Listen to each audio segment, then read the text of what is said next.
Let's talk about me. Let's talk about what it is to be a plastic surgeon. And I say me in the terms of the guy in the white coat that does plastic surgery. Let's start with college. Of course, let's go to med school. Let's go to training. Well, training is really where it's at. College and med school got you to the point where you graduated from college or not, but graduated from med school, and then you get accepted into a residency. And the residency is where you're trained to do whatever it is, orthopedic surgery, neurology, plastic surgery. In my case, I can speak for plastic surgery.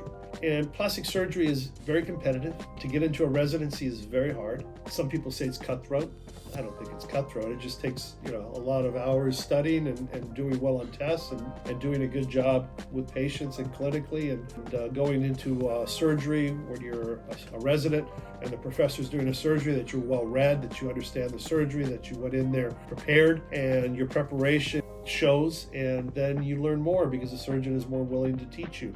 If you come in unprepared or tired or not interested, it comes across and you don't get the best experience. So my job was always to do a really good job of making it clear that I'm in this surgery, I'm super interested, I want to learn what little secrets or what approaches that are unique to that surgeon, which was with the professor, and we had many, and learn and walk out that's a little different than what I would learn in a book. And then to remember some of those things, and there are highlights over the years that I still think about that happened during that period.